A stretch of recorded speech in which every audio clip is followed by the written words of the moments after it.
તો આગળ સમાચારમાં વાત કરીશું તો સાબરકાંઠાથી સમાચાર પ્રાપ્ત થયા છે।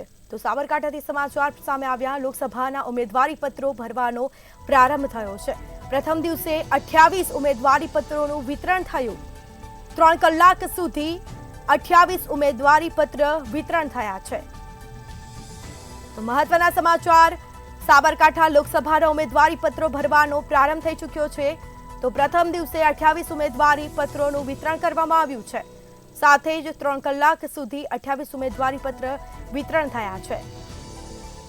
તો આવનાર દિવસોમાં હવે લોકસભાની ચૂંટણી આવવાની છે અને તેને લઈને તડામાર તૈયારીઓ કરવામાં આવી હતી। તમામ પાર્ટીઓ દ્વારા હાલ ઉમેદવારી પત્ર ભરવાનું શરૂ થયું છે। પ્રથમ દિવસે 28 ઉમેદવારી પત્રોનું વિતરણ થયું। તો 3 કલાક સુધી 28 ઉમેદવારી પત્ર વિતરણ થયા। તો સાબરકાંઠા લોકસભાના ઉમેદવારી પત્રો ભરવાનો પ્રારંભ થયો છે। તો પ્રથમ દિવસે 28 ઉમેદવારી પત્રોનું વિતરણ થયું છે, જેમાં 3 કલાક સુધી 28 ઉમેદવારી પત્ર વિતરણ થયા છે।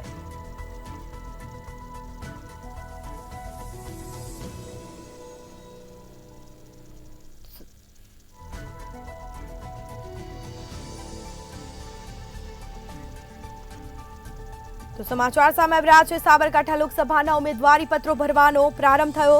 પ્રથમ દિવસે 28 ઉમેદવારી પત્રોનું વિતરણ થયું છે। તો સમાચાર સામે આવ્યા, જેમાં 3 કલાક સુધી 28 ઉમેદવારી પત્ર વિતરણ થયા। તો વધુ વિગતો સાથે સંવાદદાતા દીપકસિંહ રાઠોડ આપણી સાથે ફોન લાઈન પર જોડાઈ ગયા છે। જી, સાબરકાંઠામાં લોકસભાના ઉમેદવારી પત્રો ભરવાનો પ્રારંભ થઈ ચૂક્યો છે, શું માહિતી? ચોક્કસથી જણાવ્યું છે, સાબરકાંઠામાં લોકસભાની ચૂંટણીના ઉમેદવારોનું ફોર્મ ભરવાના આજથી ચાલુ પ્રારંભ થઈ ગયા છે। વાત કરવામાં આવી પ્રથમ દિવસની જો વાત કરવામાં આવે છે, 28 ઉમેદવારોએ પત્રો પણ વિતરણ કરવામાં આવ્યું હતું। વાત કરવામાં 3 વાગ્યા સુધીમાં ટોટલ 28 પત્રો ભરવામાં આવ્યા છે। કહી શકાય છે કે ક્યાંક ને ક્યાંક આ ઉમેદવારીની લોકસભાની ચૂંટણી છે તેના હજુ ઉત્સાહ જોવા મળી રહ્યો છે। ક્યાંક ને ક્યાંક જો કોઈ પણ પક્ષ વિજેતા હોય તેના પર ફોર્મ વિતરણ કરવા અપક્ષ હોય કે કોઈ પણ પક્ષ હોય, ભાજપ હોય, કોંગ્રેસ હોય કે આમ આદમી હોય, તેના પણ ફોર્મ વિતરણ કરવામાં આવે અને લોકોમાં પણ ઉત્સાહ જોવામાં આવી રહ્યો છે। જી, તમામ જાણકારી આપવા બદલ આપનો આભાર।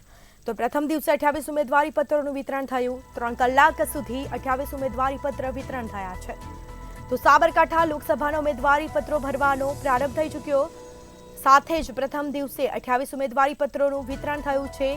3 કલાક સુધી 28 ઉમેદવારી પત્ર વિતરણ થયા છે।